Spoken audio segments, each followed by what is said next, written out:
daremos início a uma grandiosa obra em honra ao nosso Deus.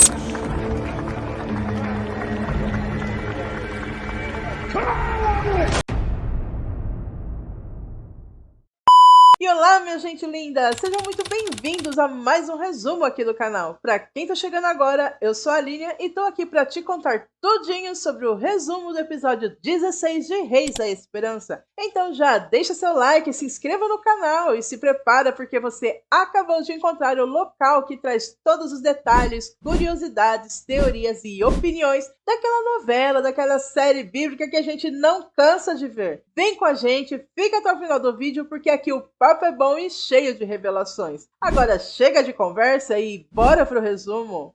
Muitas são as aflições do justo. Salmos 34, 19a. O episódio já começa com tensão no ar. Amazias sai da cozinha da hospedaria, que antes estava em chamas, agora só restam fumaça e destruição. Ele está exausto, respirando com dificuldade por causa da fumaça e percebe algo estranho. A porta da entrada está arrebentada. Ela não foi aberta, foi arrombada. Com a respiração acelerada e sem perder tempo, ele sai correndo dali, talvez para avisar alguém sobre o que na realidade aconteceu. Na cena seguinte, Davina está deitada, gemendo baixinho de tanta dor. Baraquias, com carinho, pergunta por que ela se levantou e foi à cozinha sozinha, sem chamar ninguém. Rebeca repreende o pai, dizendo que a mãe não está bem e ele não deveria estar fazendo esse tipo de pergunta. Davina, entre lágrimas, ela chora não só pela dor, mas talvez também pelo susto ou até mesmo de alívio por ter escapado do incêndio. Baraquias, todo sério, afirma que precisa descobrir quem deixou algo aceso na cozinha, acreditando que o incêndio foi apenas um acidente. Muito fraca, Davina sussurra, quase inaudível, pedindo a Baraquias que pare de especular e agradece a Deus por nada pior ter acontecido. Nesse momento, Amazias chega e é recebido com abraços de sua esposa e filha. Ele pergunta a Davina como ela está, e ela, com os olhos cheios de lágrimas, apenas olha e começa a chorar. Baraquias, preocupado, pergunta se ele conseguiu conter o fogo, e Amazias confirma, mas o chama para um local mais afastado, longe das mulheres. Lá ele revela ao sogro que acredita que o incêndio não foi um acidente, mas sim algo intencional. No palácio, Sara e Moza entram, interrompendo a aula que Enlá dá aos meninos e discutindo sobre a proposta que fizeram ao rei. Sara, indignada, não acredita que os administradores tiveram a audácia de falar o que falaram ao rei. Moza, por sua vez, explica que foi Pazé quem começou e Jabes quem incentivou a situação. Bilga entra na sala e, ao escutar a conversa, ouve Sara dizendo que sabe que isso é algo comum entre os reis, mas não consegue imaginar o rei Asa casado com outra mulher. Bilga, atenta, fica completamente interessada na conversa. Percebendo que Bilga está prestando atenção demais, Enlá se aproxima silenciosamente e a assusta. Moza, irritado, repreende Bilga, que ao se assustar, derruba e quebra um objeto caríssimo do palácio. E lá então adverte Sara e Moza, que Bilga é um pouco estranha. Mas Moza está mais preocupado com o objeto que se quebrou, pois era da época do rei Salomão.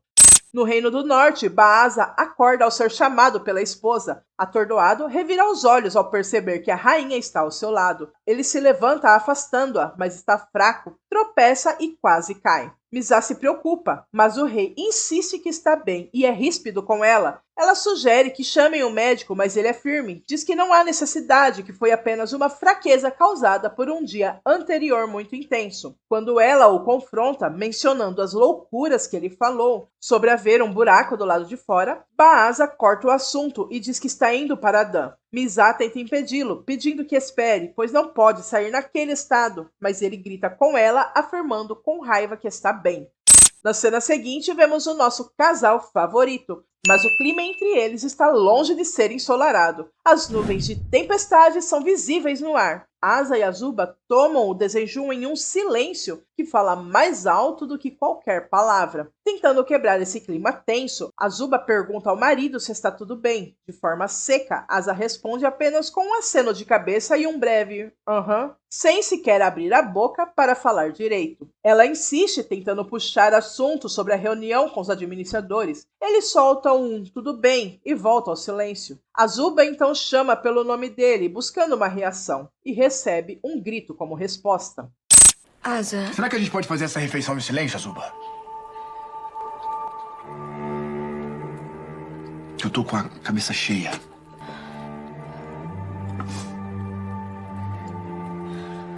Azuba. Eu também tô sofrendo. Eu sei que você tá sofrendo. Eu também tô sofrendo. Eu tenho que lidar com tudo que tá acontecendo no reino. Se você pelo menos me deixasse te Não se trata disso. Com licença, Rei Asa. Eu posso voltar depois. Moza, ao chegar e perceber o clima tempestuoso entre o casal, faz menção de sair, mas o rei o interrompe, pedindo que ele fale. O servo então informa que Baraquias e Inlá estão aguardando uma audiência, pois houve um incêndio na hospedaria. Asa se levanta para atendê-los, mas seu semblante revela claramente que ele não está disposto a ouvir ou compreender o ocorrido. Está visivelmente incomodado. Azuba, preocupada, pede que ele espere. O marido, mais uma vez, responde com rispidez, mas ela, com mansidão, insiste para que ele se acalme, pois está de cabeça quente e uma decisão tomada assim não pode ser a mais sábia. Com lágrimas nos olhos, Azuba diz que, antes de qualquer coisa, ele deveria buscar a Deus, pedindo direção para saber o que fazer. Asa, porém, tomado pelo orgulho e a altivez, responde friamente, diz que ele sabe o que tem que fazer. Azuba. Espera um pouco. Primeiro, pede para Deus te mostrar o que fazer nessa situação. Eu sei o que tem que fazer. Aqui nós vemos claramente que o rei Asa se entrega completamente ao seu ego. Ele tira Deus do centro da sua vida e das suas decisões, colocando a si mesmo nesse lugar. Ao agir assim, Asa demonstra que na prática quem reina agora é ele e não mais Deus. Esse momento marca uma virada importante na trajetória do personagem. Antes, Asa buscava a direção divina, mas agora está cego pelo orgulho e pela autossuficiência. Ignora o conselho sábio de Azuba e revela com suas atitudes que perdeu a humildade e que o mantinha em comunhão com o Senhor. Mesmo sentado no trono, Asa começa a se distanciar do verdadeiro rei, o Senhor dos Exércitos. Na sala do trono, os administradores, junto com Baraquias e Inlá, estão diante do rei, explicando tudo o que aconteceu na hospedaria. Enquanto Inlá relata que sua sogra foi a que mais sofreu com o incêndio, Asa demonstra total desinteresse pelo assunto. É quando Moza intervém, lembrando ao rei que foi justamente Davina quem ajudou a rainha no parto. Ao tocar nesse tema delicado, o ambiente se silencia completamente. Baraquias então se manifesta, oferecendo seus sentimentos pela perda do bebê. Ele comenta que Davina ficou profundamente abalada e que fez de tudo para ajudar. Nesse momento, todos percebem que algo muda no semblante do rei. Asa, ele começa a chorar discretamente. Uma lágrima escorre pelo seu rosto, mas mesmo assim ele tenta disfarçar, escondendo sua dor diante dos presentes. Depois de uma breve pausa, Asa olha para todos ali com certo desinteresse e pergunta em tom seco o que exatamente esperam que ele faça. Amazias então toma a frente e, considerando tudo o que aconteceu, e principalmente as suspeitas de que o incêndio tenha sido criminoso, sugere, junto com Isá, que talvez fosse prudente designar alguns soldados para reforçar a guarda da hospedaria. Mas o rei reage com sarcasmo, dizendo: "Ah, claro! Agora vamos ter que oferecer segurança armada para todo o estabelecimento do reino." Isá tenta explicar melhor a proposta, mas Asa o interrompe de imediato, dizendo que não, isso está fora de cogitação. Segundo ele, se atenderem esse pedido, logo outros cidadãos vão aparecer exigindo os mesmos direitos, e sabe-se lá o que mais. Diante da negativa do rei, os administradores ainda tentam uma alternativa. Argumentam que, por ser um posto comercial importante para a cidade, talvez o reino pudesse ao menos ajudar na reforma da cozinha, para que a hospedaria volte a funcionar o quanto antes. Asa, visivelmente incomodado e sem vontade de continuar o assunto, responde de forma evasiva: "Vou pensar sobre isso." E com essa frase encerra a reunião.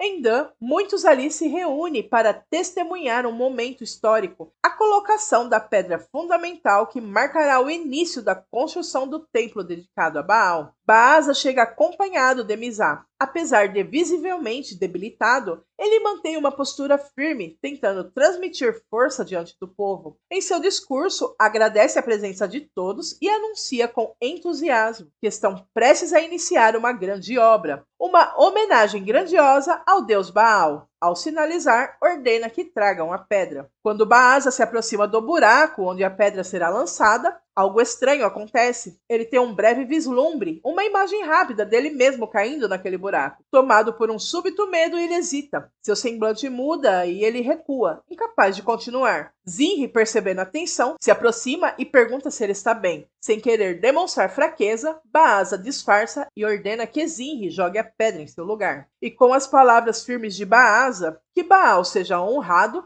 Zinri, acompanhado de outro soldado, obedece à ordem do rei. A pedra é lançada no buraco, não colocada com cuidado, mas jogada com força, como se marcasse não apenas o início de uma construção, mas também o peso de uma decisão. A multidão aplaude e sorria, sem imaginar o temor que rondava o coração do rei naquele instante. De volta para Jerusalém, Asa está sozinho, triste e reflexivo, e ali, com alguns papiros e a caneta dada por sua avó Maaca, ele de repente se lembra dela, exatamente do momento em que ganhou o objeto. Gente, eu falo aqui que é uma caneta porque é o mais próximo que eu posso chegar. Eu não sei o nome desse objeto, eu até pesquisei e achei por nome de estilete, porém, estilete para mim é um objeto cortante. Quem souber o nome e quiser colocar aqui nos comentários, fiquem à vontade.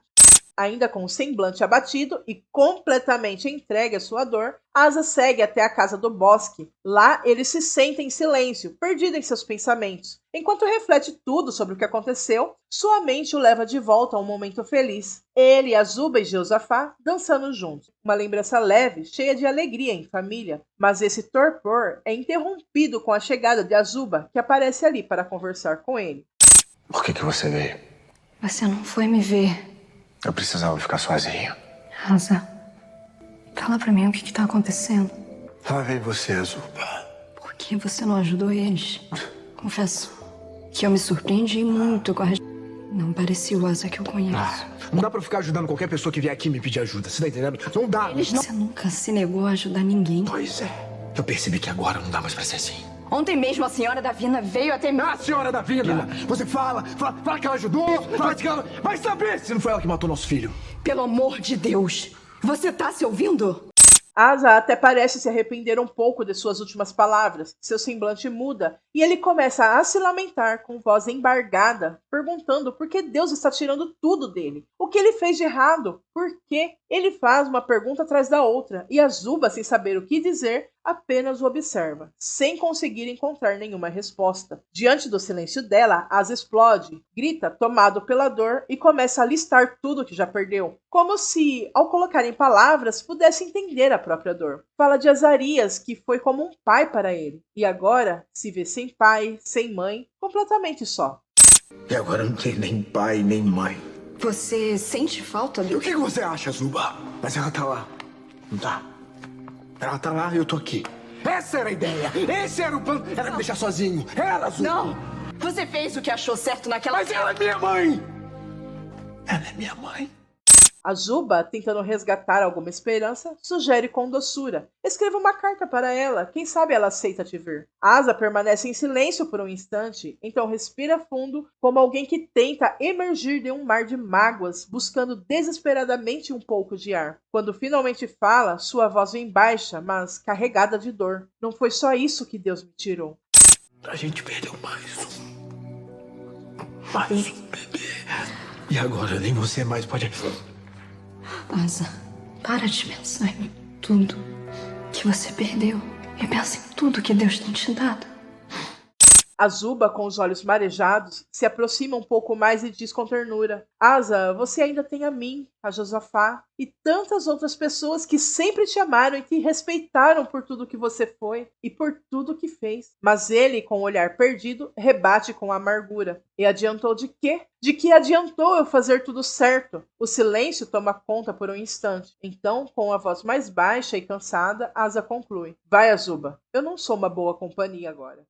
Na cena seguinte, Baasa chega em casa, visivelmente exausto após os eventos do dia. Ele para por um momento, encarando o céu. Mizar, percebendo sua hesitação, pergunta: não vai entrar? Ele balança a cabeça, respirando fundo. Não, quero ficar um pouco aqui fora. Não estou com cabeça para as meninas gritando no meu ouvido. Mizar dá uma risada leve com o comentário e diz: Baal deve ter se sentido honrado com a sua iniciativa hoje. Ela o chama mais uma vez para entrar, mas Baasa recusa. Mizar então segue para dentro, deixando o rei para trás. Sozinho, ainda com os olhos voltados para os céus, Baasa dá alguns passos, até que de repente ele cai em um buraco. Ele grita por socorro, tentando se firmar, e uma mão forte o segura e o puxa para cima. Ofegante e assustado, Baasa se depara com seu salvador. Obrigado, diz ele, tentando recuperar o fôlego. Diante dele está Jeú, filho de Anani.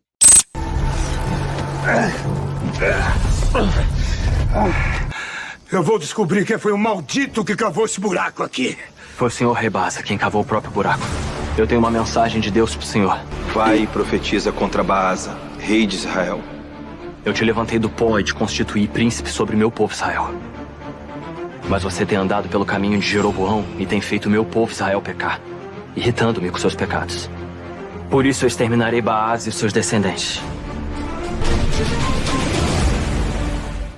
E chegamos ao final de mais um resumo. E se você ficou até aqui, já deixa seu like e se inscreva no canal caso ainda não seja inscrito. Venha acompanhar com a gente todos os resumos e fazer parte desse universo, porque aqui a estrela e quem entra em cena é você. Mas acima de tudo, toda honra, toda glória e todo louvor sejam dados ao nosso Deus, Rei dos Reis e Senhor dos Senhores. E eu vou ficando por aqui. Muito obrigada por assistir. Até a próxima. Tchau!